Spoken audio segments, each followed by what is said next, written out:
ไอ้เสื้อมันก็สังหารอยู่ที่นั่นเสือมันมาพลุงก็ในที่เขาเอาลูกยิงอาปันห้าในห้าในมาลัดยาก็ตุ่มคนนึกกี่ไหนอ๋อพลุงเขายองยอขนาดพ่นตียาเขาในยินจมเทค่ะเพราะฉะนั้นก็สุกหาเลือกด้วยมาหินนั่นเสียก่อนแลเอากลางสังอยู่เหมือนเสื้อหนังขึ้นสูนั่นก็อะไรวะใครกินให้กินใครนอนให้นอนนั่นสุดเลยมาหินนั่นคือแค่มันได้เข้าได้เสื้อขึ้นสูก้อยน่ะอย่าไปไม่เสือร้องได้แต่อ๋อเพราะฉะนั้นก็ขาดย้อนกว่าด้วยก่อนคาบ่ไหนก็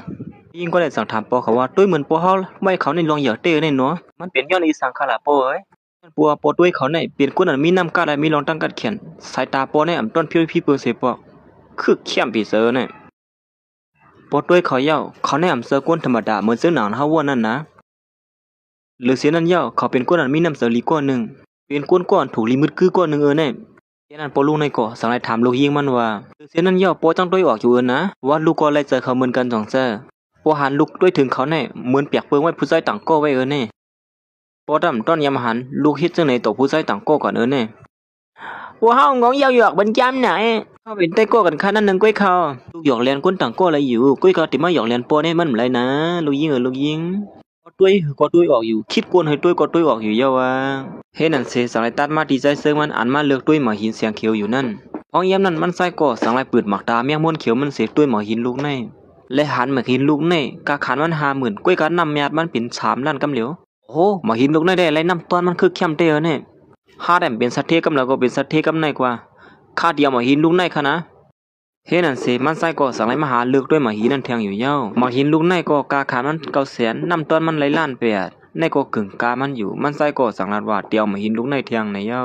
เหมือนมันใส่ตึกลาดว่าเดียวหมอหินลูกในนั่นก้อยหนังเก่าผู้ใส่ก้อนอยู่หิมขามันนั่นว่าได้ก็หมอหินลูกในสุดที่ซื้ออยู่ข้างในกาขามันก็เยอะแต่มาหังดีเสกะหือก็สุดซื้อมาสุ่มกูซุ่มโกนกวงหาได้ก็ว่าหรือสินั่นมันกล้าเอาของมาหินในขายบันมาหินในซัปปต้มเน็บได้ลงมั้งเพราะว่าได้พอซื้อมาหินลงในก็เงินนะเย้าว่าใจเสมันก็สั่งขึ้นว่าได้ก็ด้วยเสียละเลยนะเฮาตึกได้ซื้อเนี่ยมาหินลงในสุขว่าในเฮาเป็นคนเงินในกว่าเนี่ยห้อมไปเลยผ่าด้วยเนี่ยอย่าไปมาตัดกาขามันในนะได้ก็ว่าอ๋อเอาสู้ว่าอะไรปนไหนปอสู้มาได้เฮาก็ฮู้ถึงซ้อมสู้เพราะว่าสู้มาแต่สู้ได้มาวนถึงเฮาขึ้นกล้วยน่ะได้ก็มันนางเจ้าของมาหินนั่นก็จังได๋ฮอดมาถึงที่ไหนเฮาด้วยสู้ในใครทำถึงซื้อเฮาหล่อมลีจ่องซ่าอ๋อซื้อนั่นคั่นนะคาลาลีว่าก็กล้วยกันนั่นเขามาไกในความบันอีนึงค่ะนั่นผู้หญิงก็ในก็สั่งไรไม่อยากได้มาหินนั่นเสียว่าสุดที่ซื้อมาหินลูกในในฮะกาขัน900,000เนี่ยสุดเลยว่าฮัดเด้อเนี่ยมันใจก็คือไรเฮาเลิกมาเยอะเนี่ยว่านำถึงว่าที่นั่นนะเฮือนสุก็มีมาหินนั่นคือแคมซึ่งในอยู่หนังเก่าเนาะเฮาเลิกมาเนี่ยมันก็เป็นรองธรรมดาก้อยมันกาขันมักในนึงก็มันนางก็สั่งว่าเขาแนมเสื้อก้นธรรมดาได้ลงในด้วยมาหินก็ด้วยออกกำเหลียวเยอะลงมอที่นั่นตัวสุนในมีรองสึงซิมอีสังไว้เต้ละในตาลีเคยฮู้กละย้อนเอามาหินสุลูกในผาออกมาเยอะก็ไล่มาหินคือแคบๆนั่นน่ะตื่นเป็นเจ้านั้นอยู่เย้าป้อเฮาเลิกได้มันตื่นผิดเปิงหรอป้อซุมาล่างเฮาซื้อหรอเฮาส่วนนี้เป็นคนอาศักเล็กสิมีลองนำกัดตั้งเขียนจังได๋ได้มันได้ไงเต้เนี่ยบ่อีสังนำสิก็คือ1เก่าอีดอดป้อเลี้ยงไส้ขนาด1กวยสัวเขาฮู้ก็ย้อนปัวเฮาเป็นคนวันนอกควักหน้าแลหากินเลี้ยงต้องมาสิมื้อก็เล็กก็เลี้ยงแลมีลองตั้งคัดเสเรื่องกวยหนังเก่าเอาเหมือนเจ้าหนังสู้หรอส่วนนี้มีเงินมีค่ามาสิมื้อก็เล็กคนแหลมออยากเปิ้นกันนึกพ่อสุเลเฮาแน่มาหน้าก็สั่งบนที่นั่นเสมอสุรักเขาความเสื่อไหนเนี่ยเขาสังพอเสเรียกลงกว่าเยอะลงมอก็เฮาก็ป้อลาดอยู่เยอะสูเป็นกวนนาลีเข้าเสก้อนนึงลีมืดคือเที่ยนึงอันเฮาละไม่แน่พิษชีวิตว่าสูเป็นคนคัดแขนเต้ไหนย้อนสู่กรรมลีเลยนะป้อไหนก็งินจมยันนะยันเฮาวันนึงเฮาเลยมักมีเหมือนเจ้าหนังสูในไกละมื้อยามมันเขาทั้ง2ก็ตู้กันอยู่นั่นก้อยหนังเก่าสามีคนนึงสังไรป้องหลาๆมอลงอยู่ปัวปลุงก็ได้ซื้อมาหมาหินยาก็เผามาเลยหมาหินคือเข้มเลยสังไรป้องหลาคนเจ้าของหมาหินนั่นส่วนหมาหินจะคือมาขายได้มาหมาหินสีไข่ก็เยอะแน่มีเสียงเขียวหน้าสีมาหยอกเลียนกันก้อยหลงซะแน่เขาดีกว่าห้องผลิตเสียกว่าเติงผลิตไม่ยอบมันสุดก็หมอหยอกเลียนเป็นเสื้อไหนแน่เสียงก้นหมอไผ่พ่นสู่กอดด้วยซ้ำเฮารู้เขาหาลองสู้อยู่อีสังนั้นก่อนแล้วป้อไหนก็สู้เขาจะได้ซื้อหมาหินเสียมแลนแค่มันแลเป็นอันจะละมันปิ้งโปเสร์ปีเนอร์เจ้าของร้านนั่นร้านส่วนเนี่ยเอามาหินอีสังมาขายมาหินสีไข่ลงเกลียวเนี่ยนี่หวานเจ้าของร้านนั้นก็สั่งไรมาหามสีเขาสูป้องเนี่ยอีสังกันดงลางเนี่ย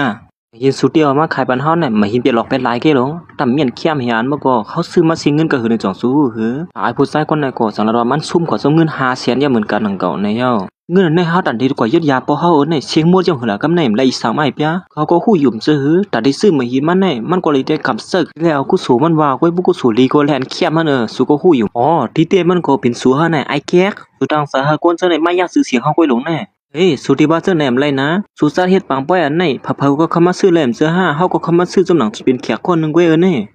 วันมื้อไหนห้อมสิเลยว่าต่างตัวเป็นคนใจอยากสิมาเฮาต่างตัวเป็นแขกก้อนนึงเลยมาเกแน่คิงโหล้อมในก็สั่งว่าเดี๋ยวสั่งพิษเจ้าของร้านในฮาลาอยู่ซึ่งนั้นติ๊กๆก้อยจะสุ่มข้าหมดซื้อห้างก้อยสู่ก้อยมาต่างตั้งพิษห้อมเลยหรอซึ่งไหนล้อมในก็อ่ำเพียงปอเสียอันดีไม่ให้เจ้าของร้านนั้นกำลีเลยใจซึ่งมันไม่ให้เอาไว้มันดังกว่าในลาดของขึ้นมาดินเนอร์เสริมมันว่าโอ้เขาเป็นผู้ใส่ก็แขนเตี้ยในไม่ให้กลางวันตอนด่าเฮาเสียในเมื่อเป็นพอเนี่ยก็ได้สั่งสอนผู้หญิงก็ในเมื่อที่ไม่ให้ชามให้หยังไอ้ผู้ชายคนไหนก็หันใจซึมมันสิลัดขึ้นมาว่าปีนมือเถียงหาในมาเดบินเพิ่เป็นเกาเทอเฮียมาอยู่ดินมาในการคุบมาแต่ไปกินน้ำหันใจฮะตึงมาแทงที่ไหนผู้ชายคนไหนก็จะลำเสียจังไอ้ลัดขี้หูลำเหี่ยมใจซึมมันกำเหลียวเนี่ยอ๋อเพราะฉะนั้นก็ได้สั่งสอนมือป้าผู้ไหนก็ยันนั้นปอลุงเนี่ยก็จะมาให้หาไม่สิผ่ามือห้ามันเกียมคิ้มเนี่ยกำเหลียวเนี่ยเมื่อมันหานาปอลุงนั่นก็เป็นตุกเสือกว่าสีกุมความหลังขึ้นมากำเหลียวความมันอีกนึงค่ะนะคำได้ตั้งใจค่ะ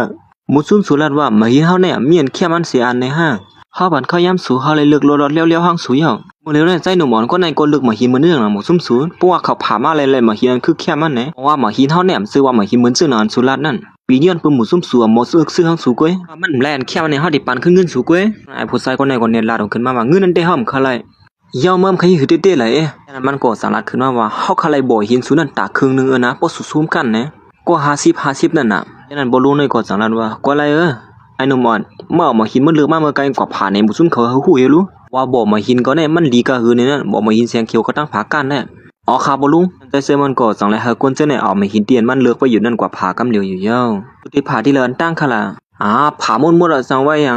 ยันใจเซมันก็สั่งลาที่ปุลุงเจ้าของร้านนั้นว่าข้าที่ย้อนปุลุงลอง1 2เลยค่ะหือที่สั่งล่ะลาดมาเลยใส่หนุ่มอ่อน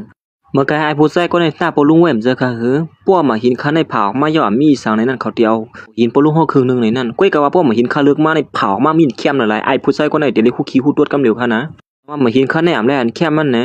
ปานขึ้นเงินหมู่ซึ่งเขาเสนดังเส้นดังหมดก็เลยอยู่ค่ะโยปลุงว่ามาหินคาเข้มซ้ำไอ้ผู้ใส่ก็ในเดี๋ยวเลยก้านออกกว่าเหมือนเจ้าหนังม้านั่นเขาโอ้ไล่ใจหนุ่มอ่อนไล่อยู่เป็นสังมองได้แต่ก็ยุ่มเจอที่แล้วตัวมาอยู่ไอ้ผู้ใส่ก็ในก็สั่งนาทีได้ซึ่งมันแบบเมื่อวนมาเมื่อเปลี่ยนเผาไหนมามัดหน้าเขาเสื้อไหนเนี่ยแต่เสื้อมันก็สั่งได้เอากำเตียนเป็นเนื้อทอมนั่นมาเตรียมไว้ที่มาหินให้มันตัดเป็นจอมหนังห้อยมันเตรียมไว้นั่นในย่อผ่าซ้ำหนังอันที่ขาดเตรียมไว้ในค่ะนะเห็นนั่นเสียผู้หญิงเสื้อในก็จะเอี่ยมมาหินมันใส่เข้ากว่าผ่าอยู่ย่อโอ้โหเมื่อเด็ดเลยว่ากำลีเตในก็ตัวก็มาย่าเมื่อเลยวันเมื่อเด็ดหินเขาในเด็ดตื้นเดี๋ยวเลยปันเขาครึ่งนึงกับห้างยุ่มใส่เขาหน้าป้นตีเยอะๆมาหินสีหวยเลยว่าเผามาเลยลีกูหวยนั่นได้ก็เหตุการณ์มาซ่อมเสื้อนั่นเองตอนนี้ยามโทรหันเสียปอกที่กำลีตาเสียความเสื้อมั่ออย่าไปรัดเน้นแล้วก็นำอยู่ค่ะละกำนึงเดี๋ยวเลยคู่กันอยู่ค่ะเว้ยยันนั้นเขาก็สั่งเลยผ่าหินนั่นออกมามาหินซ้ำผมไม่เจอไหนเลยแต่มาหินนั่นลีเลยหัวไม่ลีไอเปิ้นในอยู่ทางแต่กวยขี้เหี่ยวเหรอกํได้ซุ่มกันขายปานขายลาปลุง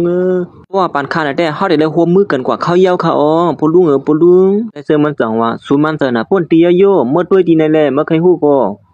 ไม่